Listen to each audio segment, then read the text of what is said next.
अब देखेंगे physical basis of heredity and structure of replication. ठीक, यहाँ टॉपिक को अपना देखो, मैं जो बोल रहा हूँ उसको। फिजिकल बेसिस के मतलब क्या है, जो डीएनए में पाए जाने वाले जो जीन है उसी का पेरेंट से संतति या प्रोजनी में आना, उसी को बोलते हैं फिजिकल बेसिस ऑफ हेरिडिटी। क्या चीज का आया, पूरे स्ट्रक्चर ऑफ डीएनए देख लेंगे। रिप्लिकेशन में हम बेसिकली चार चीज देखेंगे। पहला चीज देखेंगे हम रिप्लिकेशन में पहले चीज देखेंगे एंजाइम के बारे में और कैसा रिप्लिकेशन होता है हमारा डीएनए। ठीक है, फिजिकल बेसिस हेरिडिटी के मतलब यही समझो कि कोई जीन है जो फादर से संतति में आ रहा है, उसको बोलते हैं हेरिडिटी। सिंपल से भाषा में आप तो पढ़े ही होंगे, कोई बड़ी बात नहीं है। तो हम पहले जाएंगे कि फिजिकल डीएनए की स्ट्रक्चर समझेंगे, पूरा डीएनए की स्ट्रक्चर समझेंगे, कार्य समझेंगे, कार्य के बाद डीएनए और आरएनए में थोड़ा थोड़ा अंतर, उसके बाद रिप्लिकेशन तक आएंगे। तो हमारा डिस्कस का टॉपिक यही रहेगा। पहले तुमको डीएनए स्ट्रक्चर, और ये जो डीएनए स्ट्रक्चर है उसके बाद हम इविडेंस ऑफ जेनेटिक्स मटेरियल करके लिखा है ना, कौन से जेनेटिक्स मटेरियल दोनों हैं, तो उसमें एक्सपेरिमेंट हुआ था, 2 एक्सपेरिमेंट। तो उस दो एक्सपेरिमेंट को सिर्फ नाम पर लिख के क्या बताया था और दोनों एक्सपेरिमेंट पे उसको समझ जाएंगे, तो हमारा 2 टॉपिक कंप्लीट हो जाएगा। सेकंड चीज, मेंडेलियन जेनेटिक्स का पूरा लास्ट से लेकर जितना तुम्हारा कोडोमिनेंस है सारी एक ही लेक्चर में मैं कोशिश करूंगा समेटने का, और इसको भी कम टाइम में समेटने का कोशिश करूंगा। जो आपको पता होगा मैं भड़ बोल के निकल जाऊंगा। ठीक है, बेसिकली आप सुन के ही लिख लो, इसी पे रहेगा हमारा मुद्दा। ठीक, तो डीएनए स्ट्रक्चर हम पहले समझते हैं। देख, डीएनए के मतलब अब ये ना समझे कि ये क्या चीज है। डीएनए क्या है, आज के डेट में तुम दर्पण के सामने खड़े होते हो और तुम अपने आप को अगर देखते हो तो क्या क्या चीज का खेल है, दिस इज द डीएनए का। जितना भी हमारा बॉडी में सेल है, हर सेल में डीएनए प्रेजेंट है। बात समझ में आया? तुम आईने के सामने अपने आप को देखो और अपने चेहरा को देखो, उस चेहरा की बनावटी खेल में रासायनिक संरचना में दिस इज द डीएनए। तुम तुम्हारी संरचना की बनावट देखो, तुम तुम्हारे बॉडी का बनावट देखो, अपने आप को देखो या अपने आप को कुछ भी चीज देखो, दिस इज द खेल ऑफ डीएनए। सारी खेल डीएनए का है। और वही डीएनए में जो फंक्शनल पार्ट पाया जाएगा, जीन क्या है, डीएनए का फंक्शनल पार्ट को जीन कहते हैं। आप लिख लो, 1 नंबर में जीन का डेफिनेशन आएगा, वो तो अभी आएगा पूरा। ठीक है, तो जो फंक्शनल पार्ट डीएनए है वही डीएनए में जेनेटिक्स इंफॉर्मेशन, जेनेटिक्स सूचना प्रेजेंट रहता है। और वही सूचना हमारे जो पेरेंट है, वही पेरेंट से हमारे संतति में आएगा। बात समझ में आया यहाँ तक? ठीक है, तो पहले देखेंगे, आप इतना जानो कि हमारे अंदर पूरा डीएनए है। और डीएनए ऐसा नहीं है कि कुत्ता में अलग होगा, हमारे में अलग होगा, भेड़ बकरी में अलग होगा, चाहे किसी में अलग होगा। सबका डीएनए एक समान है, चाहे वो कितनों भी बड़े जानवर रहे, चाहे कितनों भी छोटे जानवर रहे। अब कभी ये मत मानना कि डीएनए उसका अलग होता है, इसका अलग होता है। एक सीक्वेंस में समझेंगे तो आप सारी बातों को समझ जाओगे। पहले माइंड में आपका ये रखो कि डीएनए हर जगह समान रूप से सेम डीएनए पाया जाता है। तभी आज के डेट में तुम फसल सुधार में सुनते हो कि इसका डीएनए काट के उसके में ला रहे। अगर उसका डीएनए इतना मोटा होता है, इतना मोटा अगर डीएनए होता हाथी का, तो कैसे हम फसल बनाते? नहीं कर पाते। डीएनए सब जगह सेम है, सब जगह बेस सेम है, सब जगह वही पेंटोस पाया जाता है, सब जगह फास्फेट ग्रुप उसी डीएनए में पाया जाता है, उसी में नाइट्रोजनस क्षार पाया जाता है। ठीक है, तो यहाँ तक आप अपना बेस समझ के रखो। और तुम्हारा सुंदरता, ब्यूटी, तुम्हारे बालों के रंग, तुम्हारे चेहरा का ये, चाहे तुम गोरी के बेसिस में बात करो, चाहे काली का, चाहे मध्यम का, सब खेल डीएनए का है, ये बात मान। ठीक है, तो हमारा सबसे पहले बात आएगा कि डीएनए की संरचना। डीएनए की संरचना से पहले मैं एक चीज बताऊंगा कि नाभि कमला। ठीक, नाभि कमला एक एक जटिल मॉलिक्यूलर है जो कोशिका के केंद्रक में पाया जाता है। ठीक, नाभिक अम्ल जो जटिल मॉलिक्यूलर है, जटिल मॉलिक्यूलर अणु जो कोशिका के केंद्रक में पाया जाता है। ठीक, और यह जैविक सिस्टम में सभी जगह नाभिक अम्ल पाया जाएगा और इसी में डीएनए और आरएनए का प्रेजेंट रहता है। ठीक है, बात समझ में है? तो उसी के बारे में हम अभी देखेंगे। तो हमारे डीएनए क्या है? एक प्रकार के पॉलीमर है। ठीक, सबसे पहले बात क्या आ जाएगा? पॉलीमर है। पॉलीमर मतलब एक वस्तु है पॉलीमर, जो डीऑक्सीराइबो न्यूक्लियोटाइड का पॉलीमर है। ठीक, डी क्या चीज का पॉलीमर है? डीऑक्सीराइबो न्यूक्लियोटाइड का। ठीक, न्यूक्लियोटाइड का। जब डीऑक्सीराइबो न्यूक्लियोटाइड को अगर मान लो जाए हम तोड़ेंगे तो तोड़ने के बाद हमको 3 चीज मिलता है। 3 चीज मिलता है। सबसे पहले हमको मिलता है कि पेंटोस शुगर मिलता है। पेंटोस शुगर, ये तो सबको पता होगा पेंटोस शुगर। ठीक, एक मिलता है फास्फोरस। एक चीज मिलता है हमको, क्या चीज मिलता है? नाइट्रोजिनस क्षार। ठीक, तो पेंटोस शुगर क्या है? जो 5 कार्बन वाला जो शुगर रहता है उसको बोलते हैं पेंटोस शुगर। ठीक है, जैसे ग्लूकोज, जैसे कि फ्रुक्टोज, आप लिखो ग्लूकोज, फ्रुक्टोज। ठीक, तो जो 5 कार्बन वाला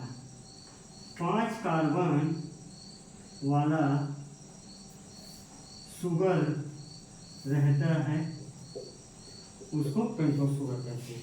बात समझ में आया? पेंटोस शुगर क्या है? तो पेंटोस शुगर के मतलब जैसे कि 5 कार्बन वाला। ठीक, तो 5 कार्बन वाला सी सी सी सी सी सी, एक और देख लेते सी सी सी सी। यहाँ ऑक्सीजन जुड़ा रहेगा इसके साथ।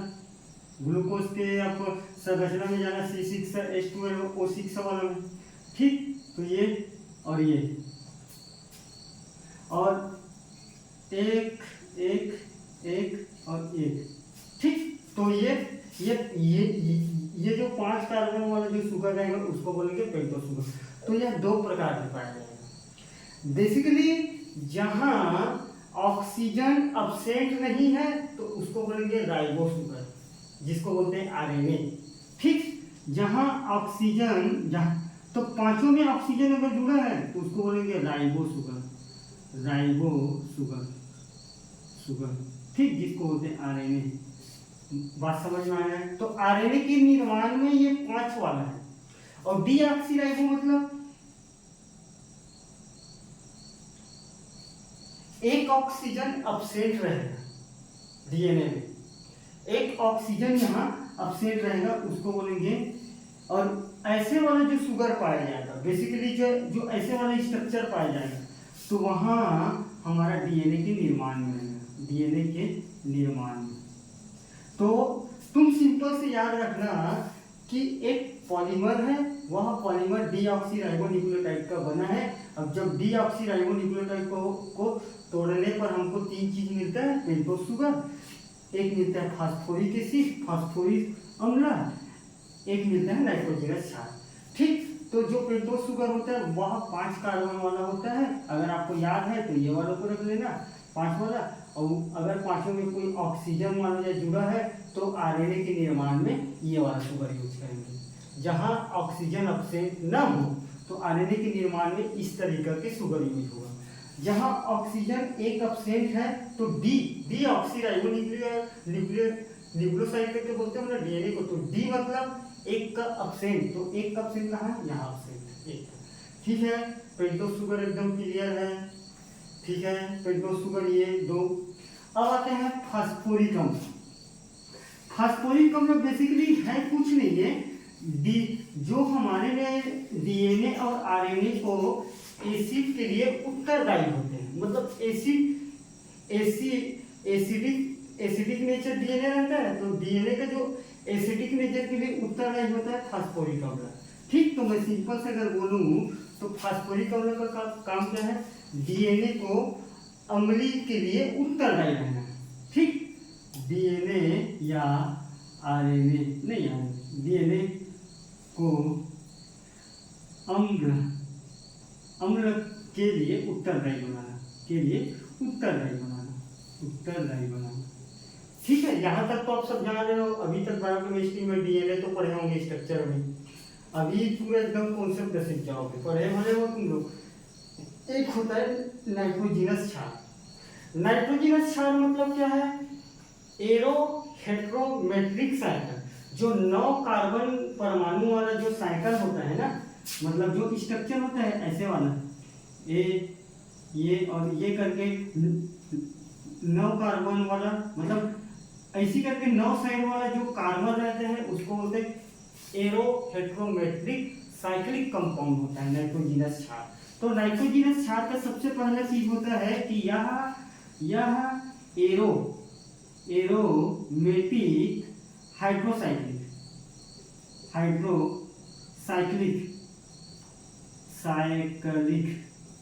साइक्लिक कंपाउंड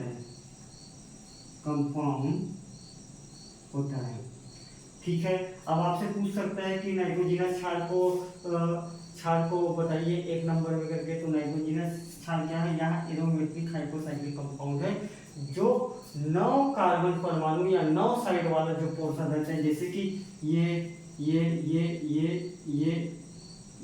उसके बाद ये, तो 1 2 3 4 5 6 7 8 9, और यही जो फर्स्ट कार्बन है ये दूसरे न्यूक्लियोटाइड से जुड़ेगा। ये कहने का मतलब ये है। तो जो हमारे नाइट्रोजिनस क्षार होते हैं वह 2 प्रकार के होते हैं। ठीक, तो मैं यहां तक मिटा देता हूं इसको। ये जो नाइट्रोजिनस क्षार है हमारा 2 प्रकार के हैं, एक होता है पायरीन, एक होता है प्यूरिमेडिन। ठीक है, एक होता है पायरीन, एक होता है प्यूरिमेडिन। ठीक, प्यूरिमेडिन। ठीक, एक होता है पायरीन, एक होता है प्यूरिमेडिन। तो पायरीन का एग्जाम्पल कौन कौन सा है, एडेनिन और गुआनिन। ठीक, तो पायरीन नाइट्रोजिनस क्षार कौन कौन सा है, एडेनिन एंड गुआनिन। ठीक, एडेनिन एंड गुआनिन। देख, सारी चीज समझ रहे हैं। उसके बाद तीनों को जोड़ देंगे तो डीएनए की स्ट्रक्चर का निर्माण हो जाएगा, डबल हेलिक्स हो जाएगा। ठीक, एक हो प्यूरिमेडिन। तो प्यूरिमेडिन में क्या क्या चीज रहता है, बेसिकली प्यूरिमेडिन में रहता है एडेनिन गुआनिन, साइटोसिन,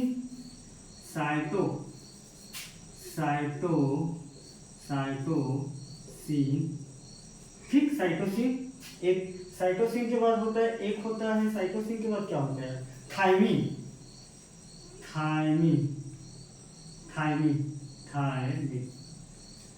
के बाद एक क्या होता है, यूरेसिल। और डीएनए और आरएनए में सबसे दोनों में एक फर्क है, डीएनए में यूरेसिल नहीं पाया जाएगा, थायमिन इसको रिप्लेस करेगा। आगे बताएंगे, पूरा बताएंगे। ठीक, यहाँ तक एकदम समझ गए 3 चीज। अब बेसिकली इसी को जोड़ना है, और इसी तीनों चीज को जब जोड़ेंगे तो एक बॉन्ड बनता है, फास्फोडाइएस्टर बॉन्ड। तो फास्फोडाइएस्टर बॉन्ड क्या है, जो नाइट्रोजिनस क्षार, जो पेंटोस शुगर और जो फास्फोरिक अम्ल जुड़ने के बाद एक न्यूक्लियोटाइड का निर्माण करता है। तो मैं एक लाइन में क्या बोल सकता हूँ, उसके बाद जो हजारों न्यूक्लियोटाइड मिलकर क्या बनाएगा, डीएनए बनाएगा। तो मैं एक को जोड़ के नहीं दिखाऊंगा, आपको वहां तक जाने का कोई मतलब नहीं है। मतलब मेरा बोलने का मतलब क्या है, जो मैं 3 चीज डीऑक्सीराइबो न्यूक्लियोटाइड से मैं तोड़ के निकाला था, तो जो तीनों चीज है, क्योंकि तीनों चीज जब जुड़ेगा तो एक न्यूक्लियोटाइड का निर्माण करेगा कि नहीं करेगा, एक न्यूक्लियोटाइड का निर्माण करेगा। तो जब तीनों जुड़ेगा तो कोई ना कोई बॉन्ड से जुड़ेगा, ऐसा तो नहीं कि कोई अलग बॉन्ड से जुड़ेगा। तो एक न्यूक्लियोटाइड फास्फोडाइएस्टर बॉन्ड से जुड़ा रहता है। देख, एक जो पेंटोस शुगर है, तो पेंटोस शुगर से क्या चीज जुड़ा रहता है? फास्फोरिक अम्ल। तो फास्फोरिक अम्ल पेंटोस शुगर, जैसे कि मैं चित्र बना देता हूँ, नहीं समझ पा रहा हूँ शायद।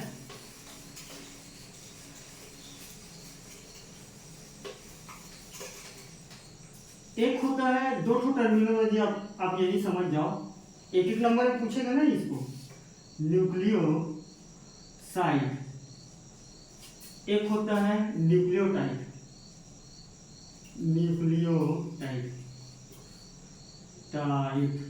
ठीक, न्यूक्लियोसाइड और ये है टाइप टी वाला। न्यूक्लियोसाइड में क्या क्या रहता है? बेसिकली जो न्यूक्लियोसाइड रहता है, तो न्यूक्लियोसाइड में रहता है शुगर प्लस नाइट्रोजिनस बेस। ठीक, जो जहां शुगर प्लस नाइट्रोजिनस बेस दो बेस अगर जुड़ा है तो उसको बोलेंगे न्यूक्लियोसाइड। ठीक, तो शुगर प्लस नाइट्रोजिनस बेस मतलब नाइट्रोजिनस क्षार। ठीक, शुगर मतलब शर्करा प्लस नाइट्रोजिनस बेस, उसको बोलेंगे न्यूक्लियोसाइड। ठीक, न्यूक्लियो का स्पेलिंग थोड़ा गलत है, देख लेना, न्यूक्लियोसाइड। ठीक, ये है शुगर प्लस नाइट्रोजिनस बेस। जहां न्यूक्लियोटाइड है मतलब sugar plus nitrogenous base plus phosphoric अम्ल,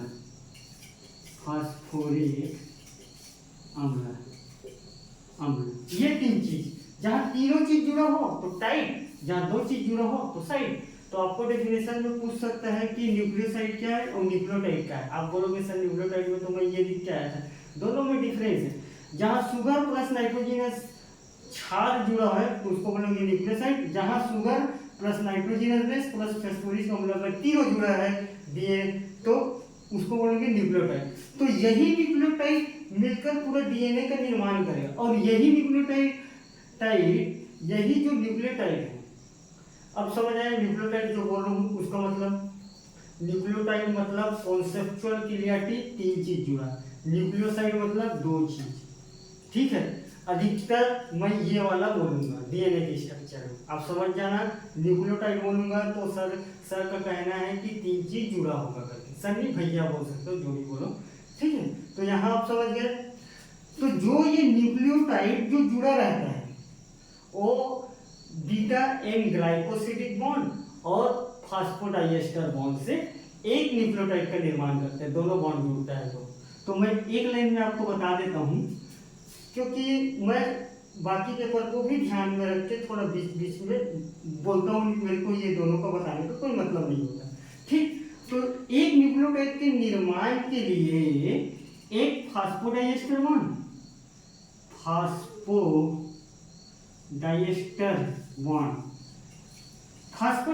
बॉन्ड बेसिकली जो पेंटोस शुगर है, शुगर मतलब पेंटोस, ये वाला पेंटोस शुगर और जो फास्फोरस, ये जब दोनों जुड़ता है तो उसको बोलते हैं फास्फोडाइएस्टर बॉन्ड, सिंपल से। और जब अगर कोई नाइट्रोजिनस बेस पेंटोस शुगर के साथ जुड़ता है तो उसको बोलते हैं बीटा एन ग्लाइकोसिडिक बॉन्ड।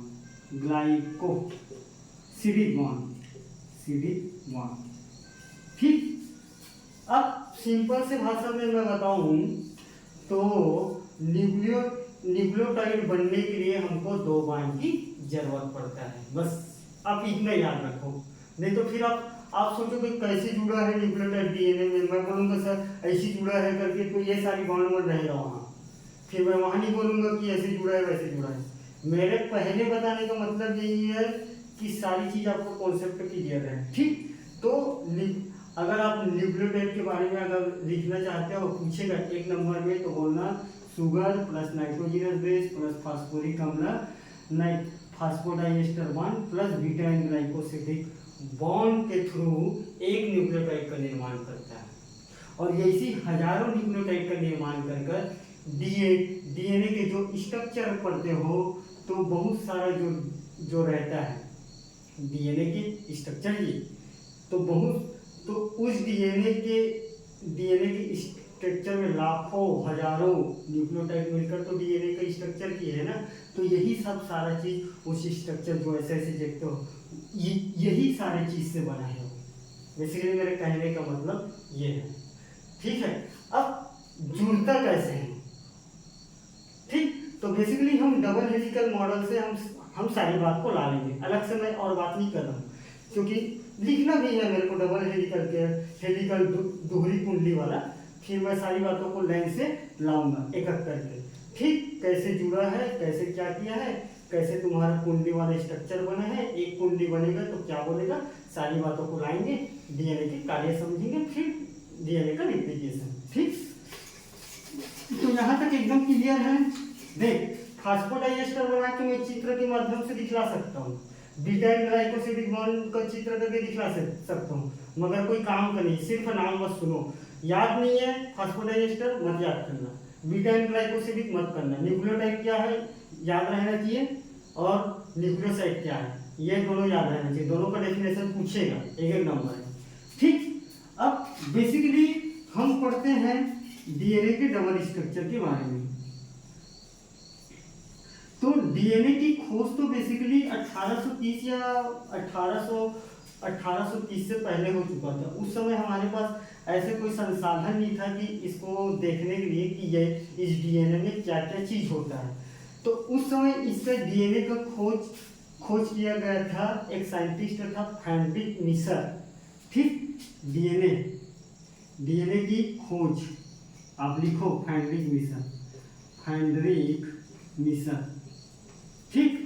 ये फ्रेडरिक मिशर साहब ने डीएनए की खोज किया गया था, मगर हमारे पास उस तरीके के इलेक्ट्रॉन स्कोप नहीं था कि हम इस डीएनए में क्या क्या चीज रहता है ये बता पाए। बेसिकली हमको ये चीज पता था अब कि ये डीएनए है करके पता था, बाकी उस डीएनए में कैसे जीनेटिक सूचनाएं इंफॉर्मेशन रहता है, कैसे कूटबद्ध तरीका से रहता है, कैसे न्यूक्लियोटाइड रहता है, ये तो जब हम डबल हेलिक्स के मॉडल हम समझे वाटसन क्रिक का 1953 में, तब हमको समझ आया कि डीएनए एक्चुअल में ये रहता है, ऐसे ऐसे कूटबद्ध रूप में रहता है।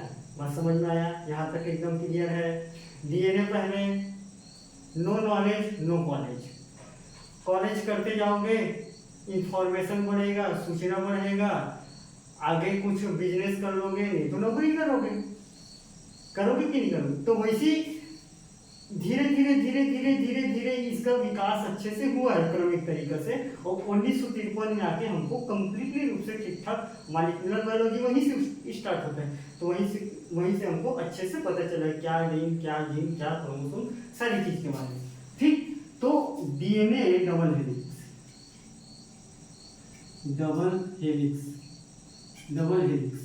हेलिकल सारी चित्र आ जाएगा इसी में, दोहरी कुंडली,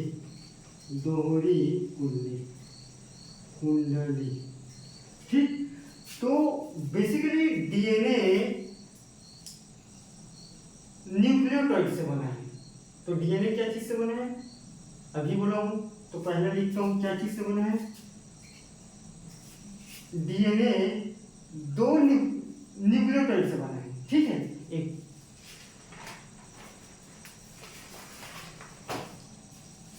नहीं यहाँ क्रमिक। उसके बाद 1953 डबल हेलिक्स मॉडल में इसका व्याख्या किया गया था, इसका खोज तो फ्रेडरिक मिशर, इसका व्याख्या किया गया था वाटसन एवं क्रिक, डॉक्टर वाटसन एवं क्रिक 1953 में, ठीक। 1953 में खोज किया गया था, और डबल हेलिक्स संरचना के बारे में वाटसन एवं क्रिक ने बताया था, ठीक है। यहां तक समझ आ गए। अब दोहरी के मतलब क्या होता है, दोहरी मतलब बेसिकली डबल के मतलब होता है 2 न्यूक्लियोटाइड बेस से बना है डीएनए। क्या चीज से बना है डीएनए, मतलब डीएनए नहीं, 2 न्यूक्लियोटाइड के बेस से बना है कौन डीएनए, ठीक। तो 2 न्यूक्लियोटाइड टाइट के बेस, दो न्यूक्लियोटाइड से बना है, बस यही समझो, दो न्यूक्लियोटाइड से बना है। अब दूसरी बात क्या है, इस यह न्यूक्लियोटाइड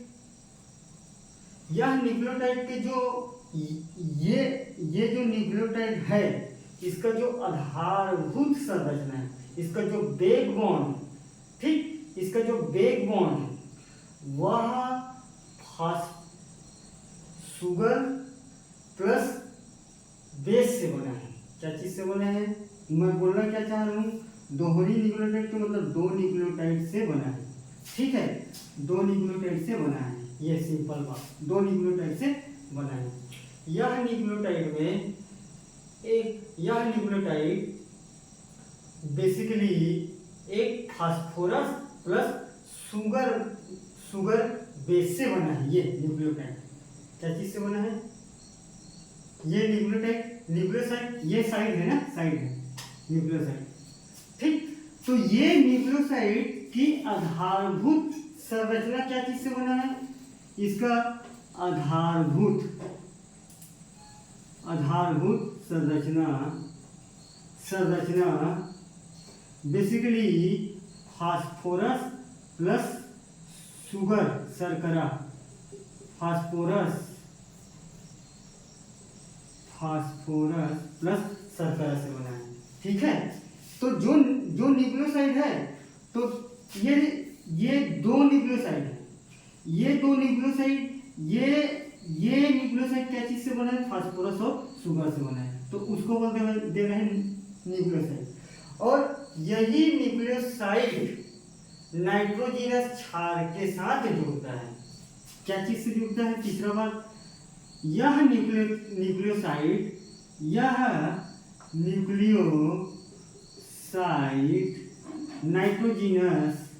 नाइट्रोजन क्षार से जुड़ता है, बात समझ में आया, यहाँ पर नाइट्रोजन क्षार से जुड़ता है, ठीक।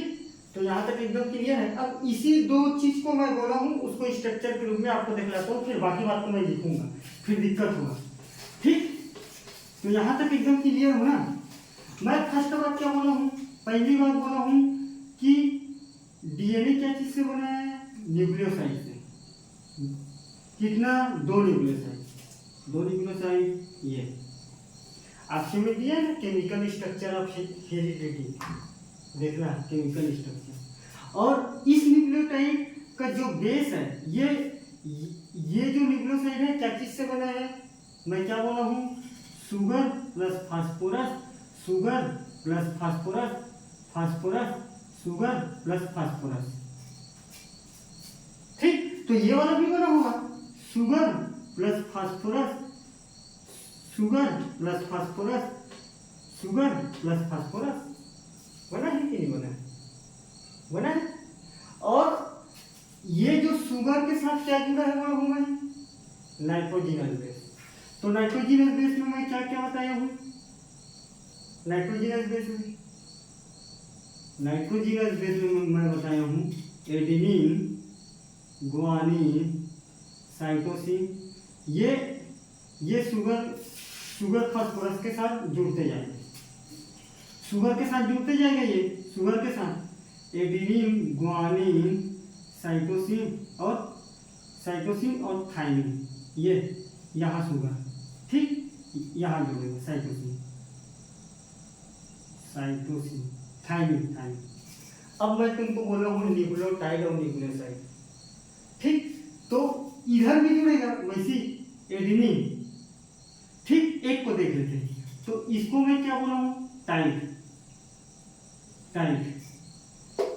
ये क्या हुआ, टाइट, ये पी है ना, टाइट। यही है केमिकल बेसिस ऑफ हेरिडिटी, देखते बस रहे ध्यान से, मैं डबल रिपीट करूंगा।